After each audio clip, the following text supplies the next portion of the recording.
हाँ, जो बिहार का प्रगति करेगा मैं उसी को वोट दूंगी। Not get influenced by each other opinion. See the how the Bihar is moving forward. Based on that, you give the vote. Whether is a running or opposition, that's not a problem. Who is doing better for the Bihar or for the common people, we are giving vote for them only. सभी प्रिय citizen को vote डालिए और enjoy the result. We have not taken breakfast. Just we can get fresh, take bath and get that पर्ची and then we have come here. Then we'll go for breakfast. जब से पैदा हुए हम तो ये जानते हैं कि पहले उतना अच्छा नहीं था लड़की लोग के लिए, लेकिन अब ठीक है जैसा कि हमको पता है, तो हम तो वही चाहेंगे। निर्वाचन का बहुत अच्छा किया, rule regulation every arrangement is perfect and very good. Whatever you criticise but it is very good. तो मेरा मानना है कि 20 साल में एनडीए की सरकार जो है बहुत ज्यादा ध्यान इस पे नहीं दे पा रही है और इसमें कहीं ना कहीं नीतीश कुमार की अपनी मजबूरी रही है। अल्पमत में है, बीजेपी के साथ सरकार चलाते हैं, तो मेरा मानना है कि निश्चित तौर पे अगर नीतीश कुमार पूर्ण बहुमत में अपनी सरकार होती जदयू की, तो विकास की गति और तेज होती। नमस्कार, वॉचिंग देख रहे हैं आप और मैं हूं आपके साथ शिकारी से। मेरी मौजूदगी है पटना वुमेन्स कॉलेज में, जहां आज मतदान के दिन मतदान की जो व्यवस्था की गई है वो हम आपको दिखा पा रहे हैं। आप देख पा रहे हैं तस्वीरों के माध्यम से कि यहाँ पे ये पोस्टर जगह जगह पे लगाए गए हैं, सेल्फी बूथ भी बना हुआ है और उधर आप देख पा रहे होंगे कि बिहार का लोकगीत के साथ जो लड़कियां हैं पटना वुमेन्स कॉलेज की जो छात्राएं हैं वो नृत्य प्रकट कर रही हैं। ढोल के साथ वोटर्स का स्वागत किया जा रहा है। मतदाता आए और अपना वोट खुशी खुशी दे, इसका पूरा इंतजाम बहुत ही अच्छे से किया हुआ है।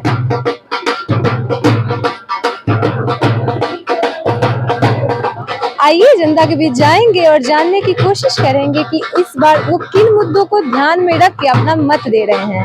हाँ, जो बिहार का प्रगति करेगा मैं उसी को वोट तो दूंगी। क्या क्या लग रहा है, कौन बिहार का प्रगति कर रहा है? जो भी करेगा मैं ऐसे बताना नहीं चाहती हूँ। तो आपने और सर ने एक ही पार्टी को वोट दिया है? करेक्ट। तो आपने जिसको बोला उसे सर ने वोट दिया है कि दोनों के मतलब थॉट प्रोसेस सेम थे? क्या लगता हमारे है? थॉट प्रोसेस सेम है। तो हाँ, आप लोग के थॉट प्रोसेस सेम। ऐसा तो नहीं कि मैम ने बोला तो आपने वोट दिया है? एक्चुअली कुछ दिन से हम लोग न्यूज चैनल देख के एनालाइज किया एंड घर में डिसाइड किया, देखो based on that don't get influenced by each others opinion, don't get influenced by each other opinion. See the how the Bihar is moving forward. Based on that, you give the vote. Whether is a running or opposition, that's not a problem. Who is doing better for the Bihar or for the common people, we are giving vote for them only. तो ma'am direct सुबह उठी और direct फिर vote देने आई हैं? हाँ, तो पहला पहले काम हमारा मतदान, यही रहा, सबसे पहले मतदान। यस, सबसे पहले मतदान, उसके बाद जलपान। Yes. जरूर। We have not taken breakfast. Just we can get fresh, take bath and get that पर्ची and then we have come here. Then we'll go for breakfast. Thank you ma'am, धन्यवाद। देखिए यहाँ महिलाएं भी मौजूद है, महिलाएं भी बढ़ चढ़ कर मत दे रही है। तो मैम तो सुबह सुबह डायरेक्ट वोट देने आए कि खाना वाना बना के आई है? नहीं, डायरेक्ट वोट देने आए हैं। सबसे पहले मतदान देने की जो खुशी है, तो क्या लग रहा है कौन जीतेगा इस बार? एनडीए। एनडीए? तो एनडीए को ही वोट दिया अपना? ऑब्वियसली। Thank you. आप सेम। आप बहुत यंग लग रही है, फर्स्ट टाइम वोट था आपका? नहीं, पिछली बार लोकसभा वाले में दिए थे। और इस बार पहली बार देनी है वोट? हाँ, यहाँ बिहार सभा का पहली बार। तो क्या लग रहा है किसको दी है वोट? हाँ, एनडीए को ही। तो एनडीए में लड़कियां सुरक्षित है, क्या लग रहा है विकास होगा लड़कियों का? हाँ, हम लोग तो मतलब जब से पैदा हुए हम तो ये जानते हैं कि पहले उतना अच्छा नहीं था लड़की लोग के लिए, लेकिन अब ठीक है जैसा कि हमको पता है, तो हम तो वही चाहेंगे। तो पहला वोट बहुत वो होता है, महत्वपूर्ण होता है, एक वोट भी महत्वपूर्ण होता है। तो आपने अपना वोट एनडीए को दिया है, तो कैसा लग रहा है, मतलब बताइए। अच्छा लग रहा है। क्या लगता है जीतेगी एनडीए? हाँ, जीतना तो चाहिए। जीतना चाहिए कि जीतेगी? जीतेगी। धन्यवाद मैम। तो सर वोट दे के आ गए, तो सुबह से पहले डायरेक्ट वोट देने ही आए हैं? Yes, मैडम, वोट दिया है अभी तो हम। कैसा लग रहा है वोट देने के बाद? ये हमको सिटीजन का एक अधिकार है, ये अधिकार सबको करना चाहिए, क्योंकि जनरली इंडिया में अराउंड 60 to 65% वोट होता है, लेकिन यही 80-85% होगा तो हो सकता है नतीजा अलग होगा। सो मैंने वोट दिया, आपके थ्रू से मैं रिक्वेस्ट करता हूँ सभी प्रिय सिटीजन को वोट डालिए और एंजॉय द रिजल्ट। तो क्या लग रहा है निष्पक्ष चुनाव होंगे इस बार? जरूर, कितना भी कोई बोले, ये इंडिया है, भारतीय आदमी बहुत अच्छे है, निष्पक्ष है और ऑनेस्ट चुनाव होगा और आदमी ऑनेस्टी वोट देता है। तो क्या इस बार कुछ अलग लगा आपको इंतजाम अलग में? अलग निर्वाचन का बहुत अच्छा किया, regulation every arrangement is perfect and very good, whatever you criticise but it is very good and people are very much comfortable peacefully coming and giving the votes. क्योंकि बहुत लोग इस बार कम दिख रहे हैं मतदान क्षेत्र में। It is just now around 8:45, 9 o'clock. People will start. Weather is also very good. So people will come. It is a sunny day, so people will enjoy this. Everywhere is a holiday. There is no traffic in the road, so people are enjoying. Thank you sir. Thank you. Sir मतदान देने आए हैं आप ऐसी as में, तो क्या कहना चाहेंगे, कैसा लग रहा है मतदान देने के बाद? बहुत ही अच्छा तो किसको दिए है अपना मत? भाई, जो डेवलपमेंट अच्छा करेंगे उन्हीं के लिए हम दिया। तो पहले मतदान की पहले जलपान कुछ घर से खा पी के आए हैं या पहले मतदान करने ही आए सुबह सुबह? नहीं, हम तो दवा खाए हैं, हल्का प्रसाद वगैरह लिया। और फिर मतदान देने आ गए। हाँ, तो कब से आप दे रहे होंगे वोट सर?